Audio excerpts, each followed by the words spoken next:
You wake up before sunrise. The air is cold, and the fire that kept everyone warm through the night has almost gone out. Around you, people are already stirring. Someone is feeding the embers. A child is crying softly. Another person is preparing a stone tool. There is no bedroom door to close, no private office, no quiet corner where nobody can see you. Every movement happens in front of other eyes. It feels impossible. Modern life teaches you that privacy is normal. You expect to own personal space. You lock your phone with a password. You close your curtains. You wear headphones to disappear into your own world. Yet for more than 95% of human history, your ancestors lived in small hunter-gatherer bands where nearly every aspect of daily life unfolded within sight and hearing of others. Did ancient humans ever experience privacy? The answer is far more surprising than a simple yes or no. Anthropologists define privacy as the ability to control access to yourself, your information, or your activities. In simple words, it means choosing who gets to see, hear, or know what you are doing. That definition seems obvious today, but it becomes much more complicated when your entire community numbers only 30 or 40 people. Could anyone truly disappear in a world that small?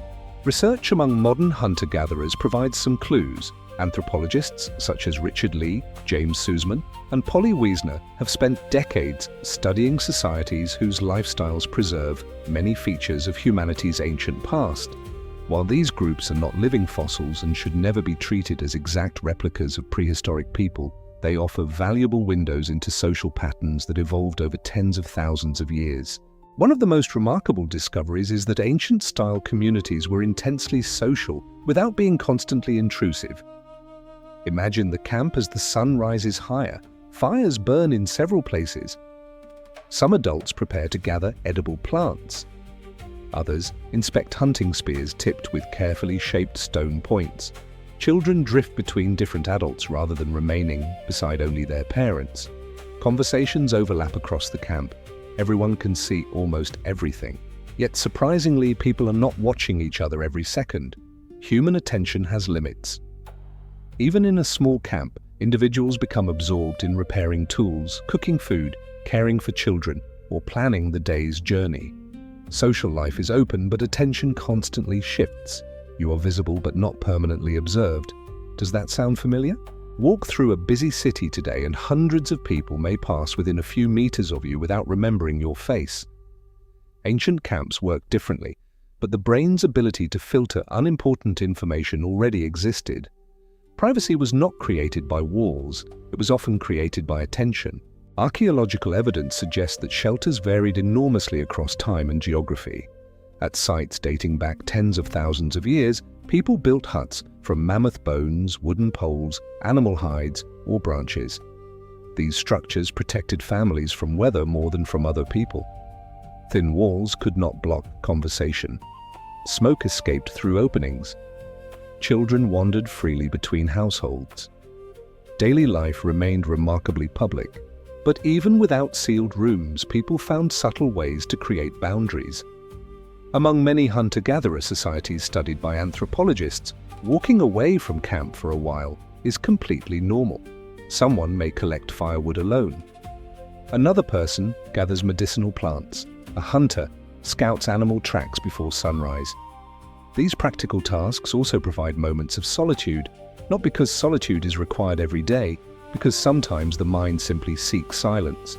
Your brain still does this. When life becomes overwhelming, you might take a walk without any destination. Ancient humans likely experienced the same emotional need, even if they described it differently. The landscape itself became their private room. Consider hunting. Large hunts demanded extraordinary teamwork. Tracking animals required communication, patience, and shared knowledge passed across generations. But hunters often spread out across enormous distances while searching for signs of prey.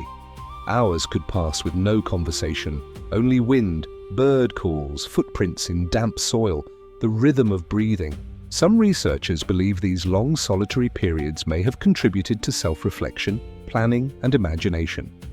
Although direct evidence is impossible to recover, the human brain evolved in exactly these environments. Could many of your private thoughts have originated during lonely walks across ancient landscapes? Perhaps social relationships created another fascinating form of privacy. Modern people often imagine prehistoric communities constantly sharing every secret. Yet anthropologist Polly Wiesner documented that conversations among the Jew/Huansi often shifted depending on who was present. Certain information spread widely. Other topics remained limited to trusted individuals. Gossip existed. So did discretion. People understood reputation. They understood trust. Some stories belonged to everyone. Others belonged only to close friends or family members. This distinction appears deeply human. Even language itself may have evolved partly to manage increasingly complex social relationships. Privacy does not require silence. Sometimes it requires selective speech. Sleep presents another mystery. Imagine 30 people settling down around fading fires. Some sleep beneath hides. Others rest near family members. Babies wake during the night. Someone adds wood to the fire. Another adult briefly leaves camp after hearing distant animal sounds. Nobody sleeps entirely alone. Yet darkness changes everything. Vision weakens, voices soften, movement slows. Night naturally creates a different psychological space than daylight. Researchers studying sleep among hunter-gatherers have found that people rarely sleep all at once. Instead, different individuals wake briefly throughout the night. Someone is almost always awake, helping protect the group from predators or unexpected danger. Complete privacy disappears. Complete safety increases. Your ancestors traded solitude for survival. Would you have made the same choice? Childhood looked equally different. Modern children often spend hours alone in bedrooms, classrooms, or online. Ancient children grew up surrounded by many caregivers. Grandparents, older siblings, cousins, and unrelated adults all participated in daily life. Psychologists call this cooperative breeding. In simple terms, it means raising children together rather than leaving responsibility to only two parents. The result was constant companionship, but not constant supervision. Children explored nearby forests, invented games, learned by watching older children, practiced climbing, throwing, and problem-solving. Freedom existed within social connection. One of the greatest misconceptions about prehistoric life is that ancient people lacked individuality because they lived collectively. Evidence points in the opposite direction. Burials reveal personal ornaments made from shells, animal teeth, carved ivory, ochre pigments, and carefully crafted beads. At Blombos Cave in South Africa, engraved pieces of ochre dating back around 75,000 years suggest symbolic thought and possibly personal identity. Chauvet Cave in France preserves astonishing cave paintings over 30,000 years old, reflecting creativity, memory, and shared meaning. These discoveries remind you that your ancestors were not anonymous survivors. They expressed identity. Identity naturally creates personal boundaries. Even if everyone knows your name, only you know exactly what a symbol means to you. Emotions also remain private, regardless of physical surroundings. Grief, love, fear, hope. Ancient humans undoubtedly experienced these feelings, even if their cultures expressed them differently.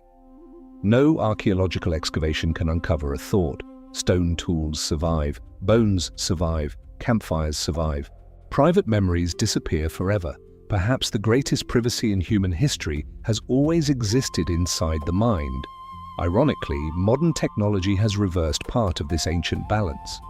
Today you may live alone behind locked doors while sharing your location, conversations, photographs, purchases, and opinions with thousands of strangers online. Physically, you enjoy unprecedented privacy. Digitally, you reveal more than many ancient humans ever could.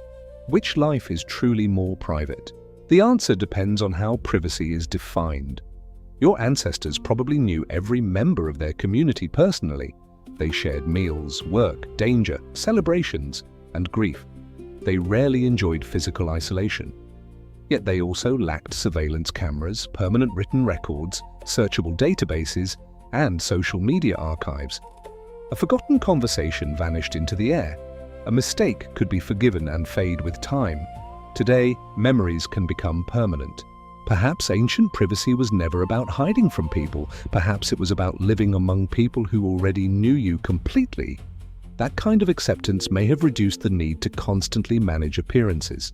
Anthropologist James Sussman has argued that many hunter-gatherer societies invested surprisingly little effort in accumulating possessions or competing for status compared with agricultural civilizations that followed.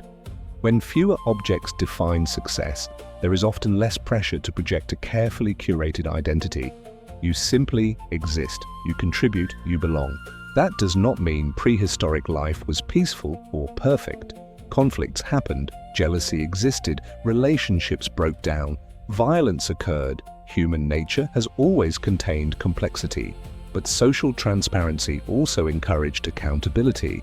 If everyone witnesses your daily behavior, deception becomes much harder to sustain. Reputation grows from actions instead of carefully edited images. As evening returns, the camp gathers around the fire once more. Stories begin. Children laugh. Hunters describe the day's discoveries. Sparks rise into the dark sky. There is still no locked door, no password, no private bedroom. And yet hidden within shared meals, quiet walks, trusted friendships, meaningful symbols and silent thoughts, privacy survives in forms that feel strangely familiar. You close your eyes beside the warmth of the fire, surrounded by people who know nearly everything about you. And perhaps after almost all of human history, that was enough.